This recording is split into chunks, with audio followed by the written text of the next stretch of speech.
Hello, and welcome to my Fire Emblem 15 ETC playthrough. I'm USS Gordon, Captain. So today, we're on Duma Gate. Duma Gate is sort of the final large map of Celica's route. The very first thing I need to do is give Conrad the fruit. So Conrad needs the fruit of life so he can survive a fiend. I also forged +1 Blessed Lance, which is cool for killing. Now, this map is a map where one of the critical things to do is to avoid having my Pegasus Knights fight too many enemies, as well as going to need to try to make sure as many backup strats work as possible. So, one thing you will notice is that I have Conrad charging in straight into the front lines.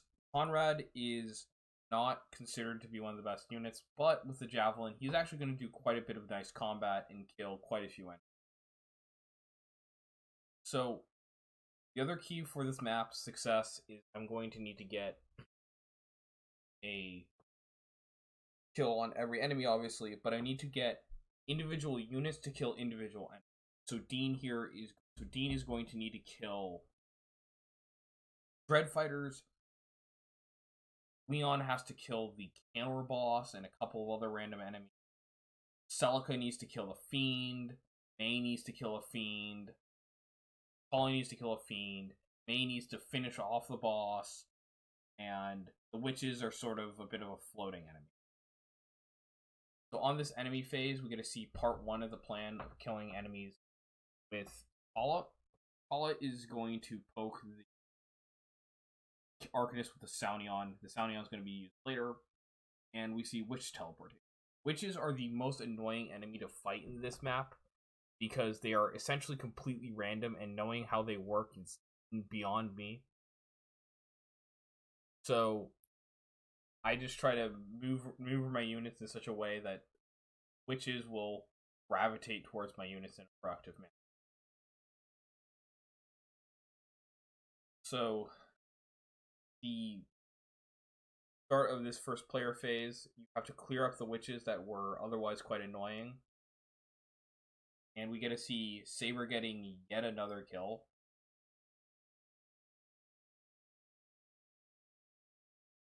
The movie actually gets.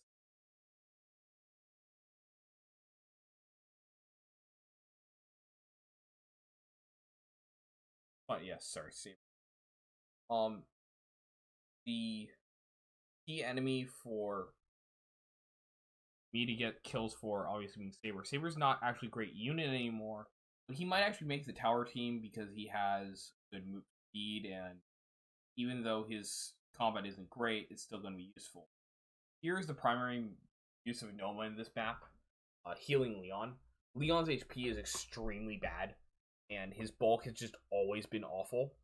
It's just that this time, instead of having May heal him because May's busy, we need to use a different unit that is bad. In this case, that bad unit being Noma to heal Leon. Similar concept to before we were using other units to heal Leon. So one key there was I got Celica to be in the same square, one square adjacent, to be adjacent to May. Adjacent May and adjacent Celica has the advantage that on turn 3 they will be able to use the mage rank. And here we trade the Salion over to Patria, will then be traded over to Conrad, so Conrad can set up kill on the Arcanist. This is sort of the whole reason we needed Conrad to hit his HP benchmark. So by Conrad having the Fruit of Life here, he actually is going to survive the Fiend and the Arcanist by exactly 1 HP, and therefore won't die to just random pokes. Of course, an enemy missed, so all this careful planning was for naught, but still nice to do it anyway.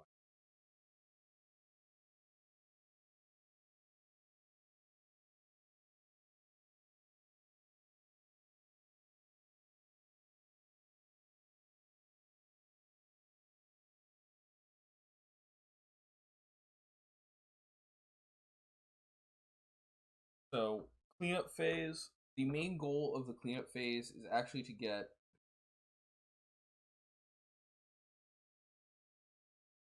units with bad movement and sort of scrub squad in general to get to the squares it needs to get to. Whereas the goal of the main left side is going to be to kill all the higher quality enemies.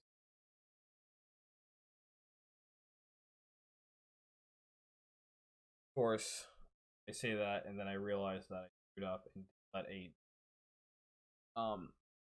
Dean here needs to crit both Dread Fighters. In spite of this being a map where Dean is supposedly good, he actually does need to get crits.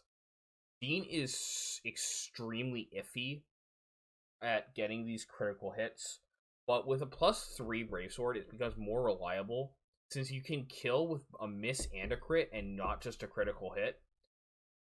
Turns out relying on having misses be a part of your killing range is a lot more reliable than only being able to get hits.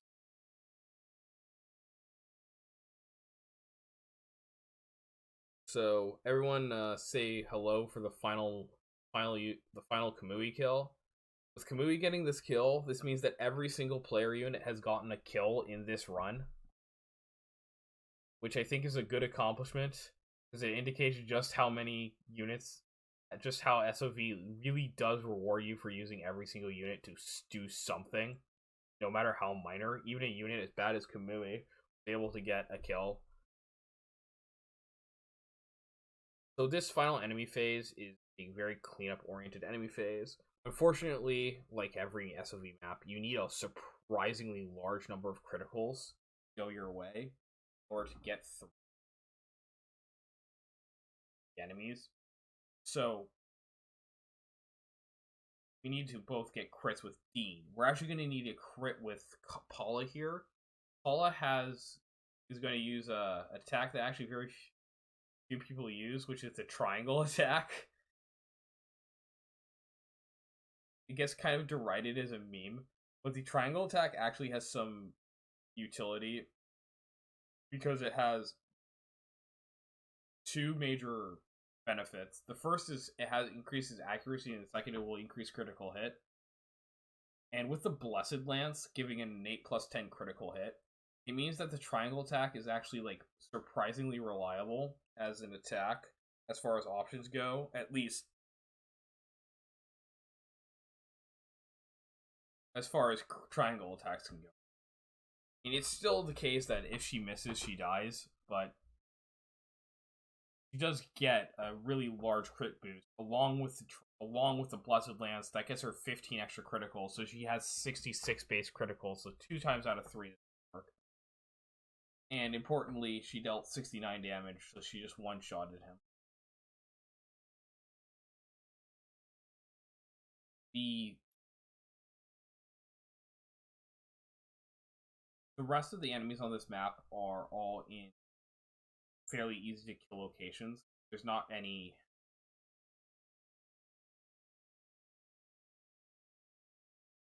real strategy in deciding how to kill them. You just have to go through the motions of killing them by sending random units to random spots and random maps until you get through until you get all the crits you need. Because unfortunately, there's not really any way to do things other than get crits.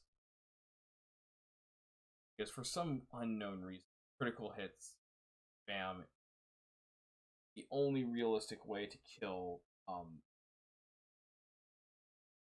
the bulky bosses can't work. So now that the boss is killed, it's time to just do cleanup. May can kill Jamil with Thunder. May killing Jamil there importantly means that I didn't need to get a crit on Jamil, a double crit on Jamil on the second turn of the game, which makes it a lot more reliable to get there. And now we just have to hope for 3 critical hits, and this map is cleared in 3 turns.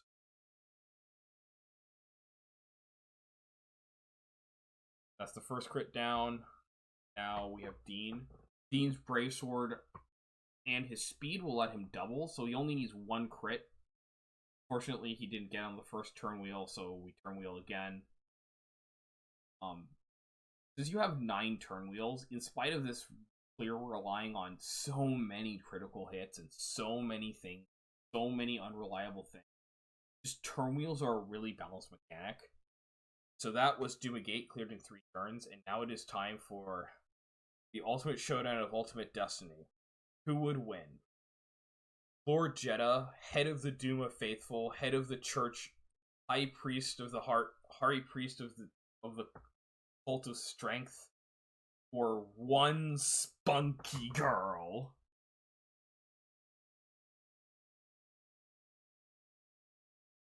Alright. So, in spite of this being known as like Jedah Swamp, where the main objective is to kill Jedah, there's actually a sort of a harder enemy to kill, which are random fiends that exist on the map.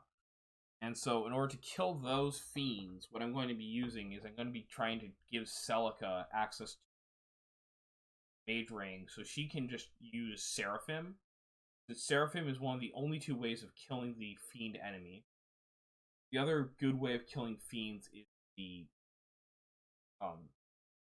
is critical hits with a Blessed Lamp, but that's not very reliable.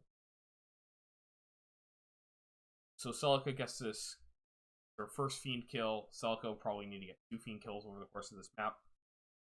Unfortunately, May couldn't get any fiend kill. Now, Jedah has a very weird mechanic whereby he needs his shields to be broken 4 times, so he needs to get 4 unsuccessful attacks on him before you can get 1 successful attack on him at all. And the only good way of breaking his shields is to attack him with enemy player units that have more range than Jedah's 3 range. And by doing that, we can get Jedah within range to die. So here we actually get to finish off a fiend with Duma's Excalibur spell, which is quite cute. And now it's time for sort of the ultimate showdown between May and Jedah. So this is actually a situation where Bowie would have been more reliable as a Jedah killer,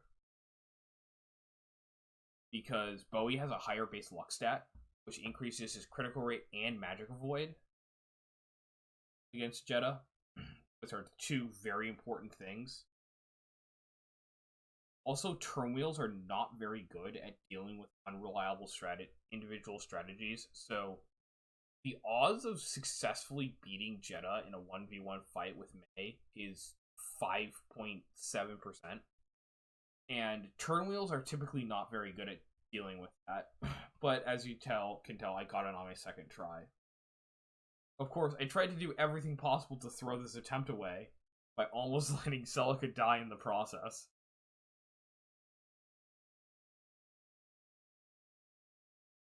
So here I move Celica down, kill a fiend, and that leaves 1 last enemy. Kill,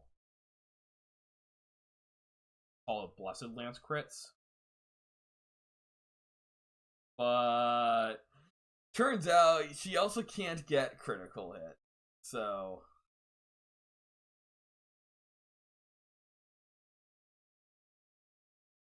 nope, didn't work. And so we try again. This time we try the inverse direction, where we go with Paula critting the bot fiend. Paula's fiend crit doesn't work, and we'll have to try some other turn wheel shenanigans to try to get through. There isn't actually much strategy in using wheels. You just keep brute forcing your way through turn wheels until it works. And finally it worked. So here, I do everything in my power to make sure I sabotage my run. Celica is, you may notice, just lived on 1 HP because I run, whoops, that was bad. Thankfully, I did not sabotage my run, and that is Jedah Swamp cleared in 2 turns. I'll see you next time for the Alms border battle. Ciao.